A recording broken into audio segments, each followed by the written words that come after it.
So the heart of your, underlying energy is the Seven of Cups. This has a lot to do with making decisions, family.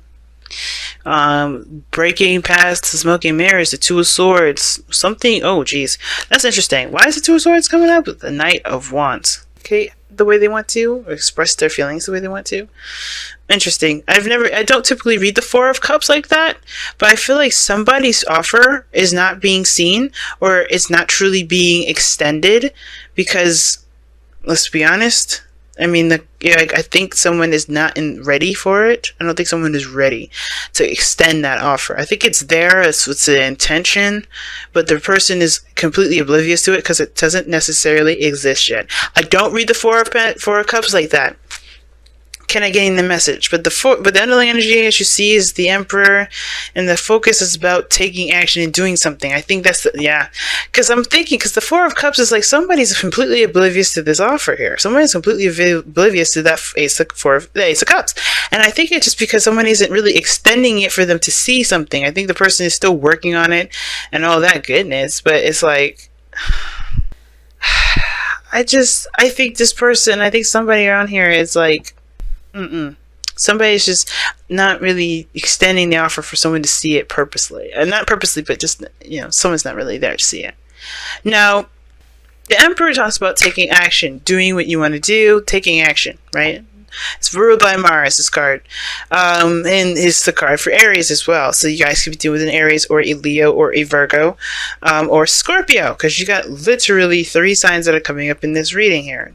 It could be in any order, but I feel like it's definitely having to do with an offer of love. As you've seen, I lifted up the card. You saw the Knight of Cups. The Eight of Cups is showing itself some sort of dissatisfaction, finding what truly makes you happy. But the Emperor is all about business. Let's make this happen. And I feel like for a lot of you guys here, I feel like with the Hermit coming up as the heart of your reading, there has been some period of time where there was a lot of soul searching. There was a lot of, kind of figuring things out on your own, doing some preparation for something. Like that's what I was seeing earlier. The Eight of Pentacles, Three of Pentacles. Somebody was working hard for the future, for planning for the future. And I feel like the reason why the Hermit energy is still there is because this person is still in Hermit mode, and it's because what's crossing that was keeping them from going back out to the real world, has a lot to do with the releasing of some sort of old issues, old pains, old behaviors, perspective, disappointments, death period energy, right? Death energy is about whatever whatever perspective is no longer being used at your benefit. It's very similar to death, but the devil. But in this perspective, it's like certain boundaries that we may have up, or a certain belief or mindset that we may have that is really not getting us to where we would truly, that we feel we could truly benefit from, if that makes sense, right? So that's why it's asking us to release it, because this is not going to help us. You have to surrender it to death in order for there to be progress. And the more you resist death, the longer the process is going to take. It's not an overnight process. It doesn't happen immediately, but it does begin to lighten up and show the world, not show the world, but show a new life coming to fruition when you start to release this energy. And I feel like the Hermit is saying that there's a reason why you were in the Hermit mode, right? Which for good reason, right? It makes sense, right? You had to discover yourself. You had to find whatever answers you needed to find within yourself. It probably has a lot to do with your confidence here. But all of this has to do with, let me take a step back. You had to do what you need to do with the Hermit. But staying there too long is not the problem, right? It's the situation. It's not letting anything go now. Because you go in there to heal, to find yourself, it's a good card. It's a spiritually enlightening card. To use the practices that you've learned along the way. But you're not always letting it go. I don't think no one's letting it go. The process of letting it go is difficult, to put it at the very least.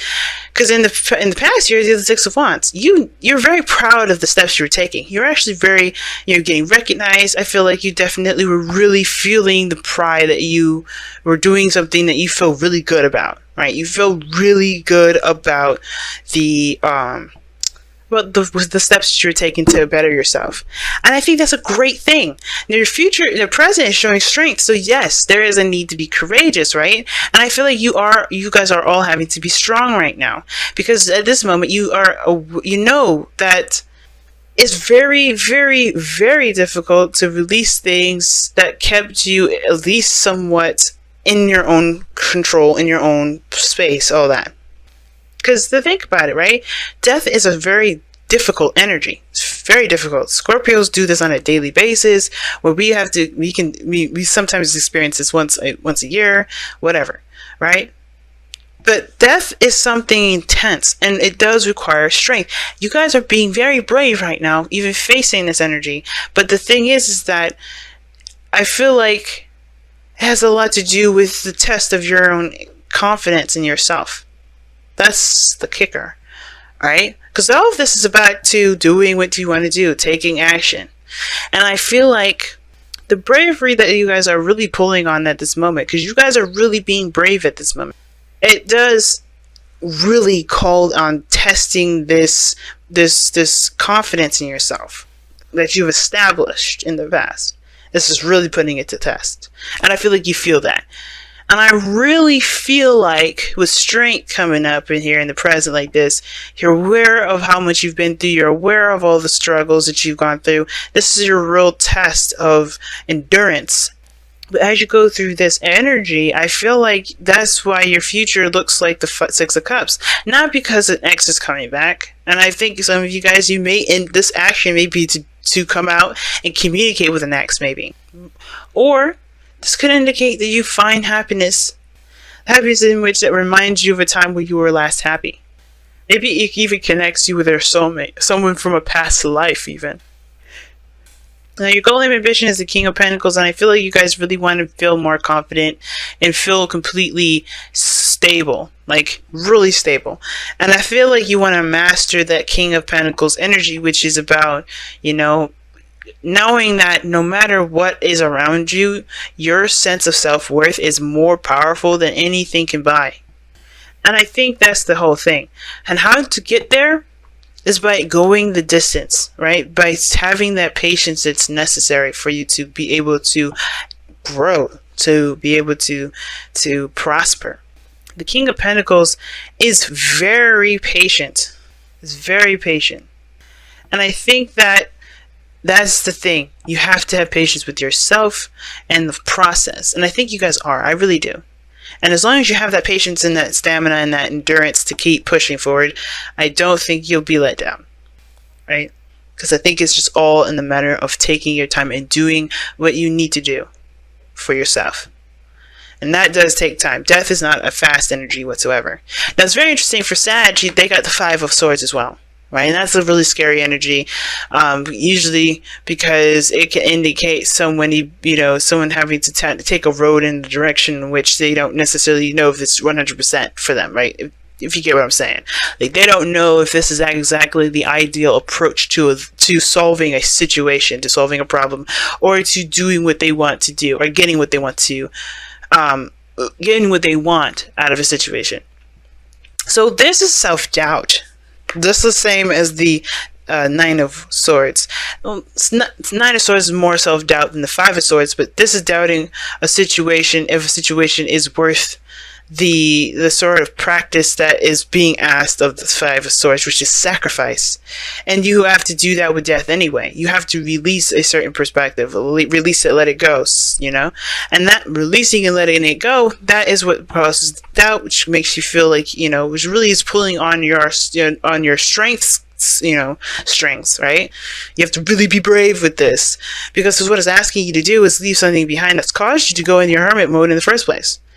That's a really big step, right? It's really scary, because you don't really know what life will be like without those kinds of, stipulations, of boundaries. But that's why new life is coming. That's why new life is the epitome of this death energy, because you get to create something all from scratch. The King of Pentacles creates stuff, He's a creator. So it's still about knowing that you have everything that you need, the dedication, the focus, the drive to create something new.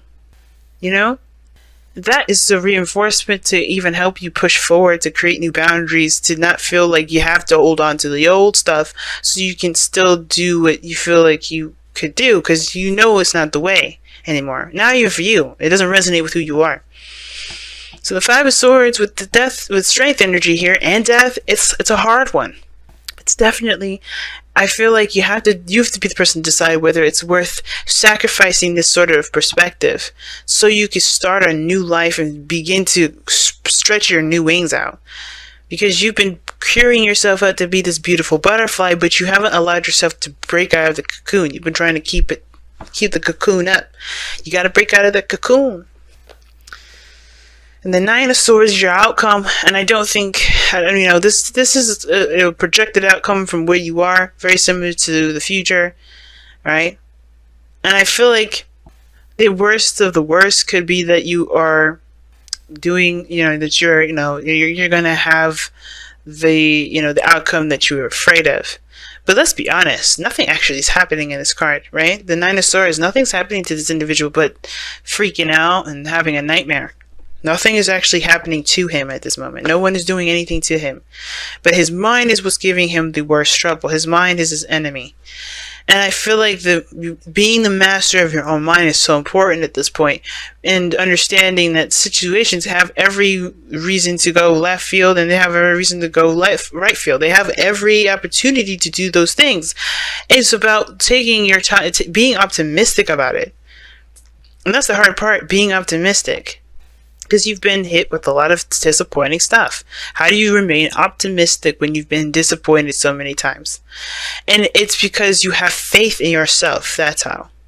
That's why this card to me is the Nine of Swords. How I read it is, it's worry, it's fear, it's stress, it's anxiety, it's insomnia, but it's also self-doubt.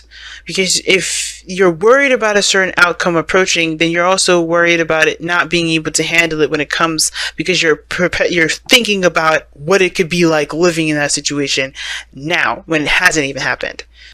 And I see the future for you, how you're projecting it. It's like, yes, the opportunity for something new. And that could be stressful, right? Because you may be stressing out about this again, right? Courage, strength, confidence. You could be stressed out about that. Maybe it's about an ex and where those old feelings that came up before, right? Could be that. But the only thing that matters is just getting there first. Because right now you got a whole battle right here. That's the part that matters the most. Let's go ahead and pull you guys your romance angels cards for today, okay? For this week, rather. Wow, finances and career.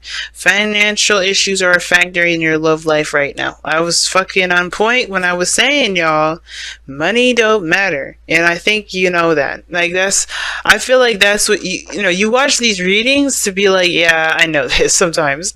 Because you guys are on the later end of the zodiac, and you guys know a lot more than the younger signs, or the signs that are in the earlier versions of the zodiac. Sometimes you do. Sometimes, you're just understanding the flow of life, period, right? Because we may have a lot of earlier signs, but just because you're a later sign or an earlier sign doesn't mean you don't know anything. There's a certain level of maturity that is applied to all of these things. Now, I was saying earlier is that you don't need financial anything to make you secure, because I feel like, because the King of Pentacles knows no matter what cards he's dealt with, no matter how much he's given, he will make something out of it. He's a creator in his blood, in his mind, in his body. He is not determined by time, by fate, by destiny to do what he wants to do. He's determined by his own will to make something happen. You could be the brokest of the broke, but if you know what you're doing, if you know that you're going to get to a place that's better than where you are, that's more valuable than money itself. Because that is a piece of you, that's a mindset, that's a determination to get yourself through a difficult time. And that fight, that's what's going to get you there. that push, that continuous belief in yourself, like I said, is worth more than diamonds. And I feel like a lot of you guys are aware of that. But that's the thing I was saying, is that you want to be the King of Pentacles, right? Your goal is to be the King of Pentacles, someone that doesn't rely on the physical aspects of their life to get them or to divine them value, but to truly make them feel like they can go somewhere. I feel that's great. Financial issues are never truly an issue. It's what we decide to get in between us and our goal. And it's usually, and I say decision because it gives us that power back, not as a way to blame. It's a way to get our power back. Because if we know we're doing something good, right? If we know that we're doing something, that we can do something different.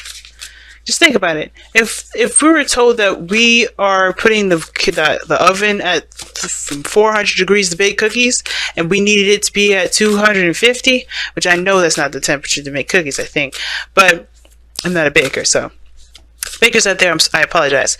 But if you were told that there's a certain thing you need to do differently, don't you think we would do it? Right? So obviously we can't blame ourselves for doing something a certain way that we didn't know otherwise, but we also have the power to change what we're doing to perfect some things that we've been trying to create, trying to make. And that's the very thing that we're doing. So you can't fault yourself for the past. Awesome. Treasure what is yours. Okay, treasure your loved ones. It is important to love others deeply. Treasure your loved ones, guys. Awesome. The King of Pentacles, back to that. He doesn't let finances dictate his value, his worth. He doesn't let it define his life. But he also spends the time that he wants to spend with his family. No matter what, he prioritizes that. He sees real value in that more than anything else. That's why, I mean, that makes sense why the Six of Cups is in your future. Because the big thing that you're really looking at is the relationship right now. Getting back to that place where you felt good. And you may not be able to get to that exact future, that exact past, but you can create something, familiar. You can create something even better. But getting back to a feeling that you want to feel, love. That's awesome. That's everything. I'm rooting for you guys. Seriously.